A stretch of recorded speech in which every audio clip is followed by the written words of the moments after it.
bienvenue parmi nous. Bibliothèque Médicis vous a déjà expliqué que nous ferions tout pour vous expliquer avec les meilleurs experts et les plus réputés la crise ou les crises. Or, ça change tout le temps et ça s'aggrave. Au terme d'une période qui a été agitée et pour beaucoup angoissante, voici donc 4 éclaireurs de l'avenir qui savent tout du présent, qui dans certains cas l'avaient déjà prévu. Bibliothèque Médicis va leur demander comment l'Europe et d'abord la France surtout peuvent répondre à ce choix urgent, la réforme ou le déclin. Jacques Attali, merci d'être avec nous, comme vous, les invités de Bibliothèque Médicis. Combien de livres vous avez déjà écrits sur la crise? J'ai écrit beaucoup de livres d'économie, j'ai écrit 54 livres en tout. Donc récemment, j'ai écrit un livre qui s'appelle Brève histoire d'avenir, où je racontais un petit peu la crise actuelle grâce à Paul Jorion, avec qui je conversais dans ce moment et qui m'a aidé à prévoir cette crise grâce à lui. Deuxièmement, j'ai écrit ensuite 3 livres pour décrire le déroulement de la crise et après, survivre aux crises et celui-là. Et le dernier chez Fayard. J'espère que ce n'est pas le dernier. Enfin, sur la crise, le dernier chez Fayard, sur la crise, là, le plus récent. Voilà. Alors, est un succès de librairie. Et le titre, c'est Tous ruinés dans 10 ans, la dette publique, la dernière chance.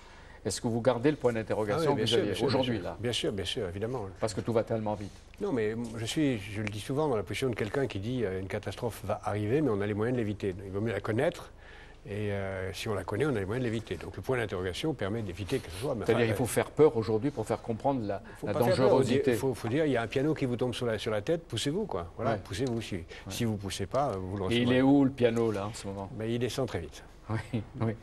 Vous n'aimez pas être traité de pessimiste, je le sais, mais souvent les pessimistes ont raison. Je ne sais pas que j'aime pas être pessimiste, j'aime pas qu'on dise que le pessimisme est un défaut. Le pessimisme n'est pas un défaut. Si on avait été...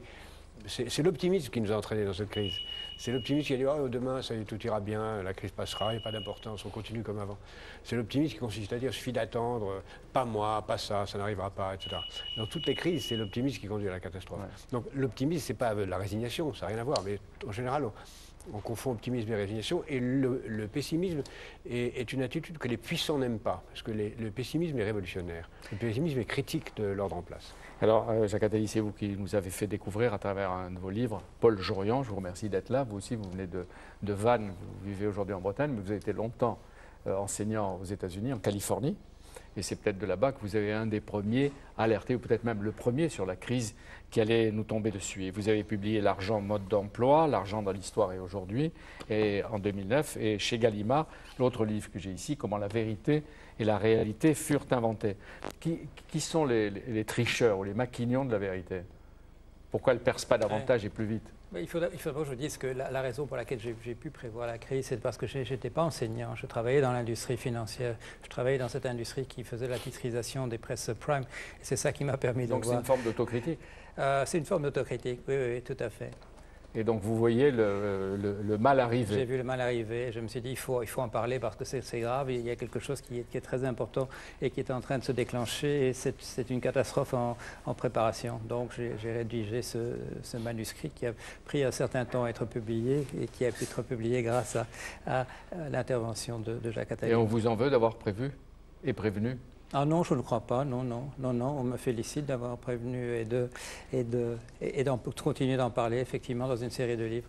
Thierry Breton, aujourd'hui vous êtes PDG d'Atos Origine, une entreprise fameuse d'informatique, vous avez été ministre de l'économie et personne ne doit oublier que vous aviez demandé à l'époque à Michel Pébreau, qui est le président honoraire de la BNP, un rapport sur la dette et que vous aviez vous-même publié ce livre qui est ici, comme à cacher. Ah non, le voici.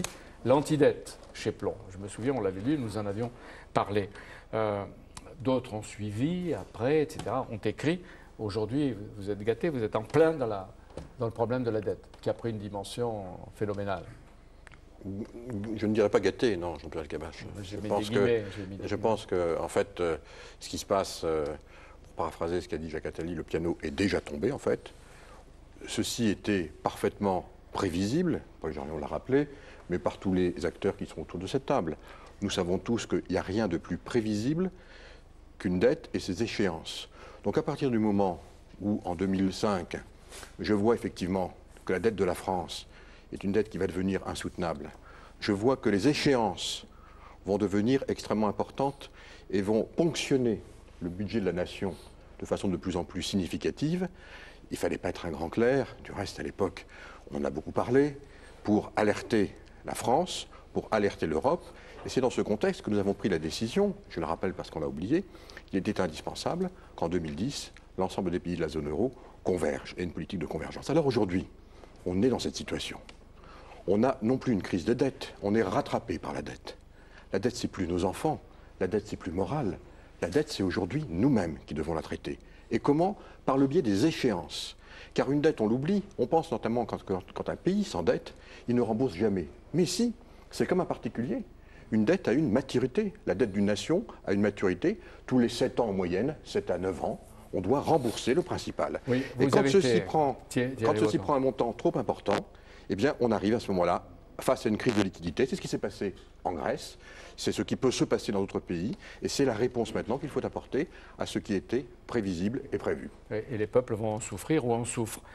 Au passage, je veux souligner que vous avez été le seul ministre des Finances, si je me souviens, depuis la guerre, peut-être Jacques Attali ou Paul Jorion me démentiront, à avoir fait baisser de 2 points le niveau de la dette.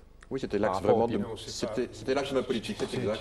2,5 points. On ne peut pas dire qu'il soit le seul, il l'a fait, mais la dette publique a baissé à deux reprises dans les années au début du gouvernement Jospin, elle a baissé aussi. Oui, de 0,5 points de PIB, exactement sous Fabius, puis 0,5 points de PIB sous Strauss-Kahn, et effectivement 2,5 points dans les 2 ans et demi où nous avons été. Mais encore une fois, on n'a pas de mérite, on en avait fait un axe de la politique qu'on a menée. Est-ce que c'était facile à l'époque de convaincre le président de la République, le Premier ministre, d'aller dire on dénonce la dette, alors qu'il y avait une politique d'arrosoir? Et Jacques Attali l'a dit, c'était très difficile, parce qu'effectivement, que n'ai-je entendu? C'est la raison pour laquelle je m'étais appuyé, je dois dire, sur une commission indépendante. À l'époque, c'était peut-être un peu les prémices de la commission Attali, puisqu'il y avait toutes les sensibilités qui étaient dans la commission Pébreau, pour que précisément cette commission existe par elle-même. Et je vous rappelle, vous en souvenez, Philippe Marini, que n'ai-je entendu des uns et des autres? Mais Thierry Breton, vous venez de la société civile, vous êtes alarmiste, vous êtes anxiogène. Non, je pensais que c'était mon devoir de ministre des Finances que d'indiquer la ligne vertueuse qu'il fallait mener. Et aujourd'hui, Attali peut rappeler que de 1996 à 2008, les dépenses de l'État ont augmenté 35%, celles de la sécurité sociale 61%, celles des collectivités locales de 78%. La seule charge des intérêts de la dette de l'État est passée de 39 milliards d'euros en 2006 à 45 millions en 2008 et autant milliards d'euros et autant en 2010. Oui, et si la charge d'intérêt n'a presque pas augmenté, c'est surtout parce que les taux d'intérêt ont baissé pendant cette période, qui nous masque l'importance de la dette. Alors, Philippe Marini, sénateur UMP, nuit et jour, vous êtes plongé, vous aussi, dans les chiffres, c'est votre job. Depuis un petit moment. Hein. Ah, depuis longtemps, oui. Avant Thierry Breton, depuis Thierry Breton. Oui. Chacun veut rappeler le rôle qu'il a eu dans l'histoire. Bon, mais vous êtes rapporteur général de la Commission des Finances. Le rapporteur, il a 12 ans derrière lui, précisément, de vote de budget successifs. Donc il est le mieux placé pour nous dire comment et pourquoi il a voté les 10. Comment ça s'est accumulé, etc. Alors je rappelle, vous êtes rapporteur général de la Commission des Finances de cette prestigieuse maison. Mais aujourd'hui, est-ce que vous dormez bien quand vous voyez l'addition de je crois qu'il y a une différence importante aujourd'hui par rapport à celle où Thierry Breton exerçait ses fonctions. À ce moment-là, comme jusqu'à cette année exclusivement, on pouvait envoyer à la Commission européenne tous les ans un programme de stabilité et de croissance, c'est-à-dire des engagements du gouvernement sans aucune intention de les respecter. N'est-ce pas? Puisque ce qu'on disait à l'Union, on savait qu'on ne pouvait pas le faire